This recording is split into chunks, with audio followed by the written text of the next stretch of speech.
देख रहे हैं बिजली विभाग का ये कार्यक्रम है और अभी बिजली गुल हो गई है, जिसके कारण कार्यक्रम को बाधित कर दिया गया है। आप देख रहे हैं भोजपुरिया दस्तक। हम अभी मौजूद है विक्रमगंज सहायक विद्युत अभियंता के कार्यालय में और यहाँ पर हम जानेंगे कि जो बिहार सरकार के मुखिया नीतीश कुमार द्वारा 125 यूनिट बिजली फ्री देने की घोषणा की गई है, उसे आम लोगों तक कैसे पहुंचाया जा रहा है और किन लोगों को लाभ होगा। जो लोग कितने बल्ब जलाते हैं, कितने पंखा चलाते हैं, कितने हीटर मोटर और फ्रिज चलाते हैं, उनको किस प्रकार से फायदा होगा। तो हम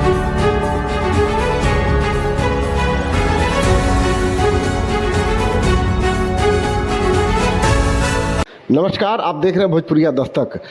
आज 12 तारीख है। 12 तारीख को मुख्यमंत्री नीतीश कुमार बिजली बिल, जो मुफ्त बिजली बिल 125 यूनिट की घोषणा की गई है सरकार की तरफ से, इसको लेकर जनसंवाद करने वाले थे और जनसंवाद किया भी।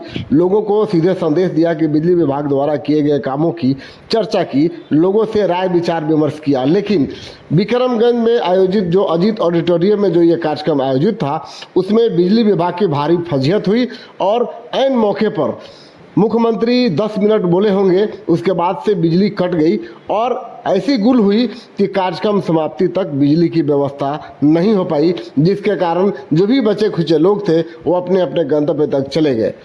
इस मामले पर कोई भी अधिकारी बोलने को तैयार नहीं हुआ। लेकिन इस संबंध में अनुमंडलाधिकारी से जब बातचीत हुई तो उन्होंने कहा कि ये तकनीकी गड़बड़ी थी, जिसे बाद में दूर कर लिया गया। हालांकि मैं वहाँ पर मौजूद रहा और अंत तक इस समस्या का समाधान नहीं हुआ, लोग को बैरन वापस लौटना पड़ा। ये मामला बिजली विभाग की तब सामने आई जब बिजली विभाग के ही कार्यक्रम में ये अजीत ऑडिटोरियम में भीड़ जुटी थी, मुख्यमंत्री का संवाद चल रहा था और इसी मौके पर बिजली गुल हो गई। आप सोच सकते हैं कि विक्रमगंज में बिजली विभाग की स्थिति क्या है। इस खबर में आप मुख्यमंत्री नीतीश कुमार के कुछ भाषण भी के अंश भी सुनिए, अधिकारियों के बात भी सुनिए, राजनेता जो वहां पर पार्टी की ओर से मौजूद थे उनकी बात भी सुनिए और अंत में बिजली जो माफ हुई है 125 यूनिट, उसका लाभ कैसे मिलेगा, इसकी पूरी जानकारी विक्रमगंज विद्युत सहायक अभियंता राजकुमार चौधरी से सुनिए कि कैसे लोगों को इसका लाभ मिलेगा।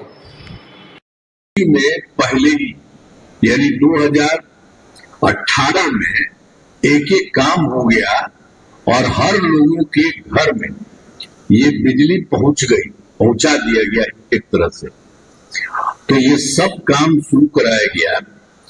इसके बाद जो भी नए घर या टोले बने हैं, नए घर में जिनका बनता है, उन सभी को बिजली पहुंचा दी गई। अब इसके बाद जो कुछ भी काम था सब काम किया गया। तो हम लोग तो शुरू से ही सभी लोगों को सस्ती दरों पर बिजली उपलब्ध कराते रहे हैं।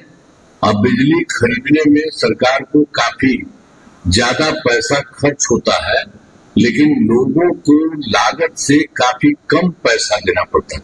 तो जो हम लोगों को जो सरकार को जितना पैसा लगता था बिजली को सब जगह से करने में, और सब जगह कितना लगवाया जाता था, एक जगह से दूसरा जगह, और सब लोगों को पहुंचाया जाता था, तो सरकार को तो काफी पैसा लगा।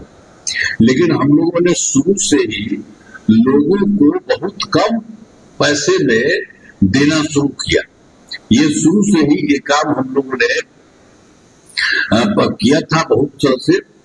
तो इसके बाद ही हम लोगों ने अब ये तय कर लिया कि भाई पहले तो उनको देते थे, अब ये तय कर दिया कि अब लोगों को मुफ्त में ही पूरा का पूरा हम लोग दे देंगे। तो अब सब लोगों को इसकी शुरुआत कर दी गई।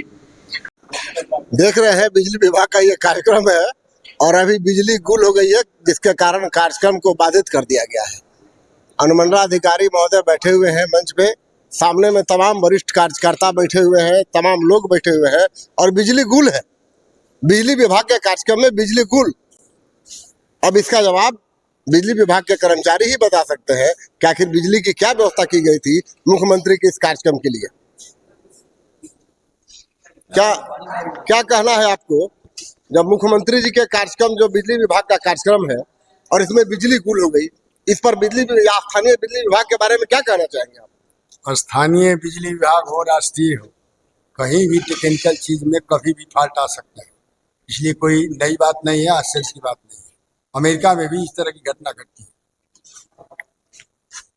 आप क्या कहना चाहेंगे? और मैं यही कहना चाहूंगा कि बिजली कभी भी कट सकती है, क्योंकि जहाँ उत्पादन होती है वहां भी बिजली कभी कभी कट आप सकती है। ऐसा नहीं लगता कि सरकार का बचाव कर रहे हैं? ना, सरकार क्योंकि के बचाव ये का कार्यक्रम है। पूर्व निर्धारित है।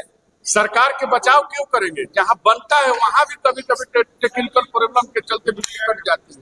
आ गई सरकार की बिजली आ गई सरकार। मुख्यमंत्री जी का जो कार्यक्रम रहा सर अभी कैसा रहा? विक्रमगंज में अजीत ऑडिटोरियम एक प्रमुख जगह है, यहाँ पर लोगों की संख्या बहुत कम रही, इसको लेकर सर का क्या कथन है? वास्तव में हम लोग अनेक जगहों पर एक कार्यक्रम करवा रहे हैं, सभी ब्लॉक में हो रहा है, विक्रमगंज में भी बहुत स्थानों पर हो रहा है, जैसे घोसिया खुर्द में हो रहा है, उसके बाद आपका नटवार में हो रहा है, अनेक केंद्रों मोहनी में हो रहा है, यहाँ भी है। तो सभी जगह उपभोक्ता बैठे हुए हैं, इस कारण से संख्या कम नहीं संतोषजनक थी।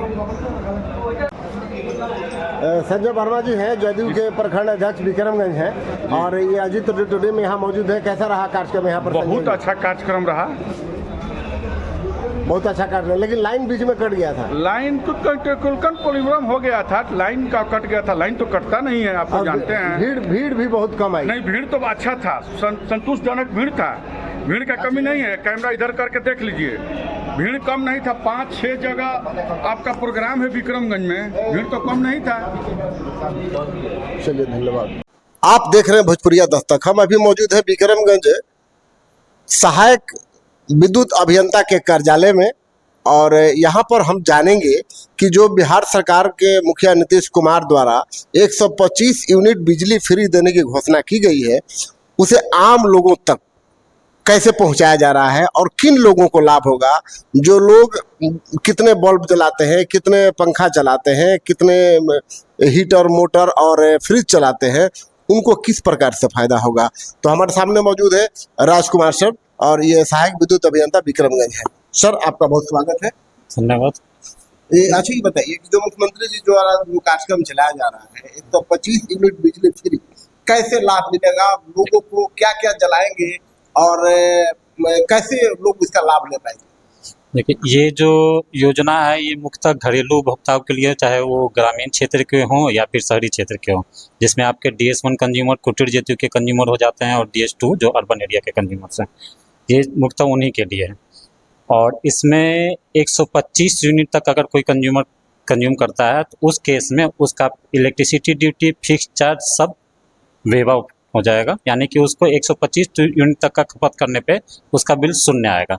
अगर 125 यूनिट से ज़्यादा वो खपत करता है तो 125 यूनिट से ज़्यादा जितना यूनिट बचेगा, जैसे कोई कंज्यूमर 200 यूनिट यूज करता है महीने में, तो 125 यूनिट से ऊपर उसका 75 यूनिट निकलता है, तो उसको 75 यूनिट का जो गवर्नमेंट का सब्सिडाइज रेट पहले से चलता था, अनुदान छोड़ के, मतलब जो सब्सिडाइज रेट है, जैसे कि नॉर्मल रेट 5.5-6 रुपये जाता है, लेकिन सब्सिडी के बाद 2 रुपये 32 पैसे 2 रुपये 37 पैसे जो रेट जाता है, उस रेट पे ही उनको भुगतान करना होगा।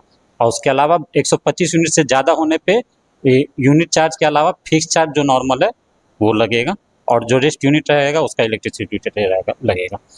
अब उसमें ये आता है कि कितना लोड उठाए या कितने घंटे यूज करें, उस पर आपका 125 यूनिट आएगा।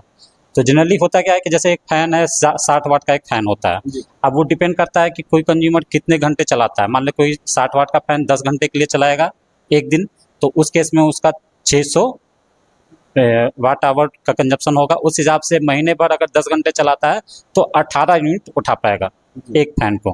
तो उसी रेशियो में वो अपना लोड डिसाइड कर सकता है कि मैं कितना पंखा यूज कर रहा हूँ, कितने घंटे यूज कर रहा हूँ, तो मेरा कितना यूनिट तक जा सकता है। इन जनरल जो गर्मी के टाइम पे यूज होता है 14 से 16 घंटा मिनिमम लोग यूज करते हैं। हाँ, उस हिसाब से एक फैन जो है 18 दूना 36 यूनिट के आसपास का कंजप्शन करेगा, यानी कि आप 2 से 3 फैन, 4-5 LED बल्ब, टीवी, इतना का यूज कीजिएगा, इतना आपका 125 यूनिट में आ जाएगा। फ्री में जला सकते हैं। हाँ, इतना तक। हाँ। अगर लिमिट में रहे तो अगर लिमिट में रहे तो, अगर अनलिमिटेड आप दिन भर 125 यूनिट फ्री है इसके नाम पे दिन भर चलाकर छोड़ दीजिएगा, तब तो वो फिर ज़्यादा कंज्यूम कर लेगा। हाँ, तो एक लिमिट में, अगर जैसे कि एक 16 घंटे के हिसाब से अगर मंथ में चलाते हैं तो एक फैन जो है आपका वही 36 यूनिट के आसपास का कंजप्शन कर सकते हैं। बहुत बहुत धन्यवाद सर।